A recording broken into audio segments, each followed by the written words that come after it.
The Mekong River is one of the world's most polluted waterways. Every year, 220,000 tons of industrial waste are dumped into the Mekong River Delta. Rapid development and population explosion have transformed the region from a mainly rural economy to a diverse mixture of industry, transportation, agriculture, and aquaculture. At the same time, catfish farming and processing have exploded along the banks of the Mekong in the last 4 years. Plants able to process as much as 100 tons of fish a day have sprung up alongside factories producing products such as beer or cement. The growth has been so dramatic that even Vietnamese government health and aquaculture officials have warned farmers that their farming practices and water quality do not meet international standards.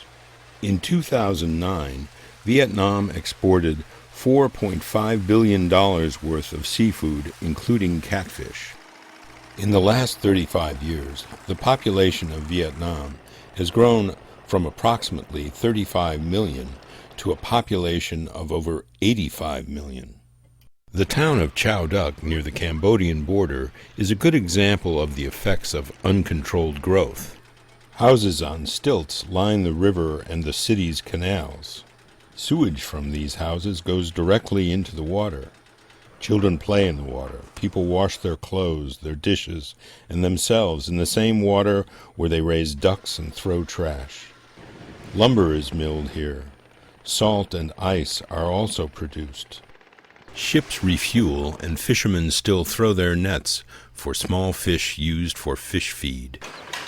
All this sewage, wastewater, and industrial pollutants end up in the nearby catfish ponds. Vietnamese fish farmers have openly admitted that the number of fish per cubic meter exceeds both Vietnamese and American standards. Often the intake pipes that feed the fish ponds are adjacent to makeshift toilets and busy commercial boat traffic. The outflow from these ponds further pollutes the water. Feeble attempts are sometimes made to filter out debris, but that does nothing to change the chemical makeup of the water. Harvesting is labor-intensive, back-breaking work. The fish are corralled into a pen, then scooped into baskets. Workers carry the baskets to be weighed before they are loaded onto barges, whose holds are flooded with river water. On large catfish farms, sometimes it's necessary to employ motorcycle relays to transport the fish to the barges. When filled to the gunnels, the barges make their way down the Mekong to the processing plants. Hundreds of workers kill, clean, sort, freeze, and package.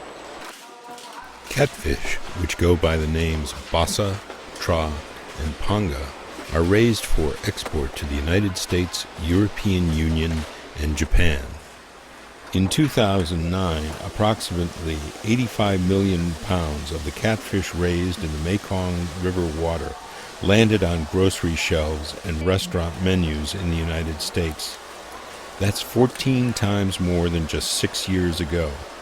And less than 2% of that was inspected by the U.S. Food and Drug Administration. Of the tiny fraction that was tested, much of the fish contained potentially dangerous carcinogens, veterinary drugs, and salmonella, the result of unsafe farming practices and pollutants in one of the world's dirtiest rivers. C'est le mystère. Ce poisson mystère s'appelle panga. Prix modique, moins de 10 € le kilo, presque 2 fois moins cher que le filet de cabillaud, le poisson de référence. Domestiquer le panga, en élever des milliers de tonnes pour l'exporter à l'étranger, tout cela n'a pas été chose facile. Il y a 10 ans encore, les Vietnamiens ne savaient pas comment le faire se reproduire. Elle nous conduit dans une écloserie, là où les Vietnamiens veillent sur leurs trésors. Dans ces grandes bassines en plastique, leurs meilleures femelles reproductrices. De vraies bêtes à concours, comme celle-ci, 3 ans, plus de 7 kilos. Pour se reproduire, le panga a besoin de remonter le Mekong jusqu'au Cambodge où il est né. Le principal problème qu'il a fallu résoudre, c'était donc d'arriver à lui faire lâcher ses œufs en captivité.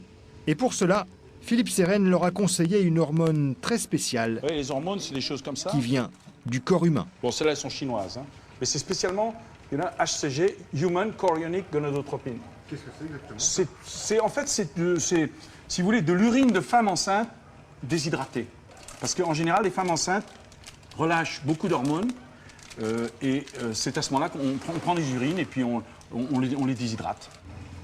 Une hormone que toutes les femmes sécrètent peu avant la naissance de leur bébé.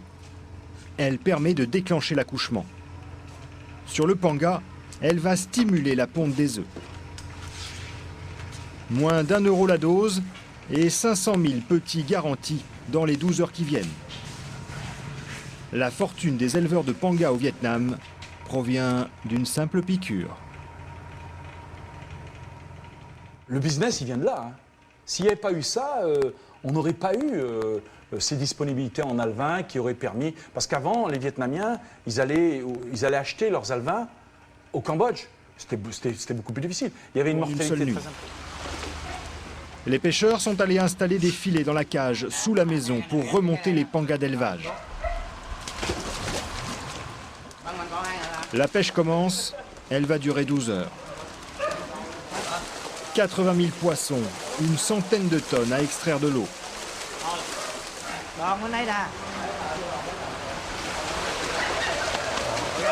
L'équipe est bien rodée. Un panier en osier, un bambou bien costaud, 4 hommes pour soulever et 2 pour porter. Chaque panier pèse plus de 100 kilos. Ces poissons sont en taux spécial. Représenter un manque à gagner très important, 300 €, presque un mois de salaire. Ça fait bien 10 minutes qu'il cherche. Il n'a pas trouvé de poisson mort. Certains sont juste un peu assommés. Ces poissons sont robustes. Mais parfois, il peut y avoir 300 à 400 kilos de poissons morts sur la totalité. Le balai des paniers va se poursuivre jusqu'au petit matin. Pêcher, soulever, porter, un rythme éreintant.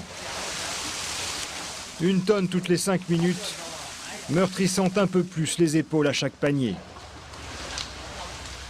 5 heures du matin, les pêcheurs sont épuisés, mais au bout, il y a la promesse d'une bonne paye. En une nuit, ils gagnent l'équivalent d'une semaine de salaire moyen au Vietnam. On va prendre 150 €. Et ça fait combien pour chaque membre de votre équipe? Environ 13 € par personne. Ces poissons, M. Fong va les vendre 70 centimes d'euros le kilo à l'usine qui les transformera avant de les exporter en Europe. Avant de le quitter, nous lui avons tout de même posé. La demande qui vient d'Europe est si forte que de plus en plus d'entrepreneurs vietnamiens sont passés à l'échelle industrielle. Grâce au panga, certains ont bâti des fortunes colossales.